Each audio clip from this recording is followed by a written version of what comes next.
Muito bem, pastor. Vamos agora direto para o quadro Os Ouvintes Perguntam e o pastor Natanael Rinaldi responde. A primeira questão, pastor, vem de um ouvinte que não quis se identificar e diz assim: é certo usar incenso nas igrejas evangélicas? Porque ele leu em Lucas 1:9 que nas sinagogas eram oferecidos incenso, pastor. E nas igrejas evangélicas hoje em dia? Vamos ler o texto que está em Lucas 1:9. Diz assim: segundo o costume sacerdotal, coube-lhe em sorte entrar no templo do Senhor para oferecer o incenso. Então ele, Zacarias, sacerdote, ia entrar no templo em Jerusalém, para oferecer incensos. Nós sabemos que o templo foi destruído mais ou menos no ano 70 da nossa era. De modo que os judeus, depois disso, nas terras para onde foram enviados, eles não tinham meio de se reunir, faziam suas cerimônias na sinagoga. E esse incenso, então, deixou de ser usado, porque ele tinha uma exclusividade para ser usado apenas no templo. Com isto, no livro do Apocalipse, capítulo 5 e versículo 8, diz o seguinte: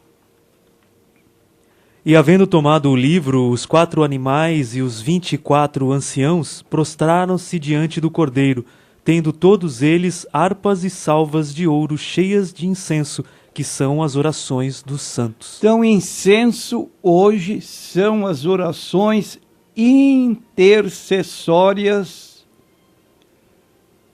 em favor da vinda do reino, quando então reinarão sobre a terra, de acordo com Apocalipse capítulo 20, versículos 1 a 3, quando Jesus estabelecerá o seu reino milenial, ou seja, reino de 1000 anos, e Satanás estará preso nessa ocasião, de modo que a oração deles é: venha o teu reino, seja feita a tua vontade, tanto na terra como no céu.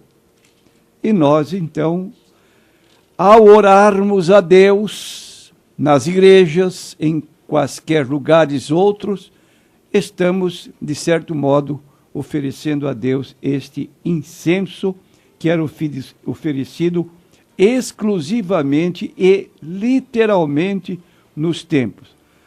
Resposta da pergunta: não, igrejas evangélicas não são entidades judaicas.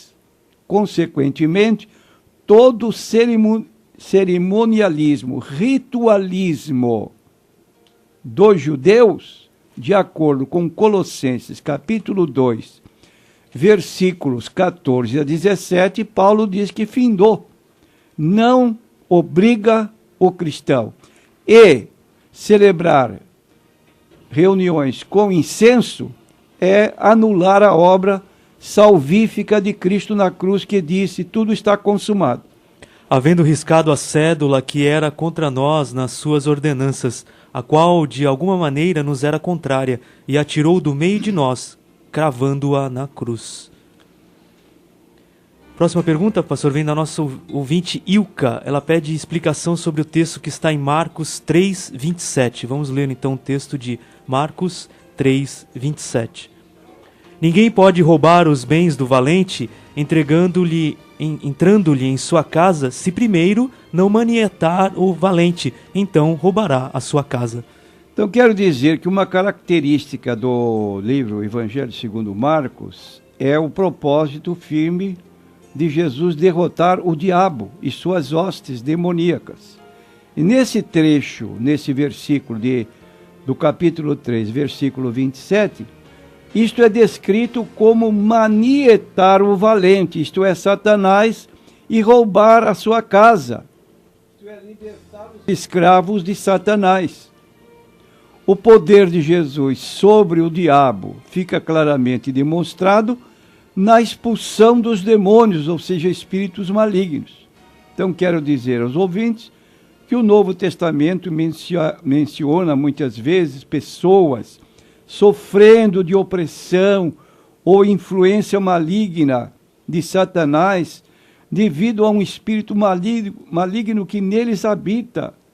Menciona também o conflito de Jesus com os demônios. Quando lemos o Evangelho de Marcos, nós vamos notar desde o capítulo 1, essa situação, por exemplo, os versículos 23 a 27. Estava na sinagoga deles um homem com um espírito imundo, o qual exclamou, dizendo: Ah, que temos contigo, Jesus Nazareno? Vieste destruir-nos. Bem sei quem és, o Santo de Deus. E repreendeu-o Jesus, dizendo: Cala-te e sai dele. Então aí está a minha prezada irmã Ilka.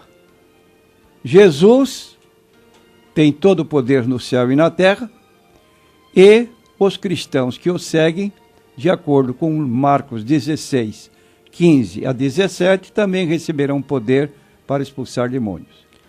Mais uma pergunta, pastor, de um ouvinte que não quis se identificar, diz assim: ela tem 2 filhos adolescentes, sendo que o mais velho tem muitos ciúmes da irmã mais nova, a ponto de brigarem e lhe dizer para ela que a odeia.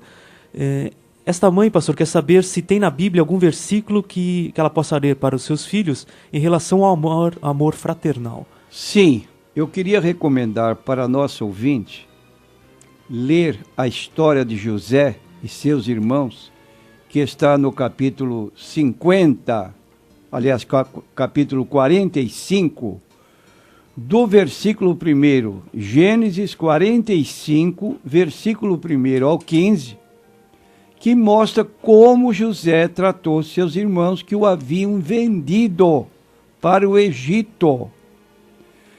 Eles então tinham inveja de José, porque José contou um sonho.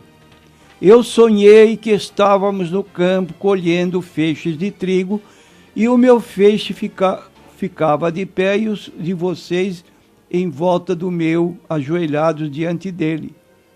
Olha, os irmãos de José ficaram furiosos. Você pensa que é melhor do que nós, que todos nós vamos servir a vocês? Ficaram com muita raiva.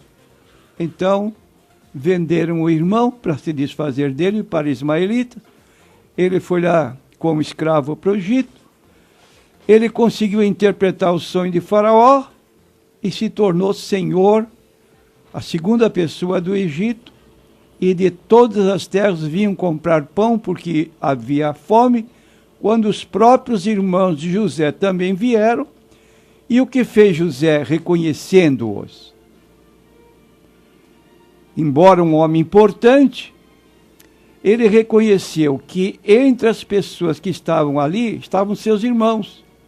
Seu coração se encheu de alegria, chorou com tanta emoção, pediu que os trouxessem à sua presença o papai, os irmãos, e ele cuidou de toda a família no Egito. Perdoou seus irmãos. Então o perdão de José trouxe a paz e a harmonia novamente para aquela família.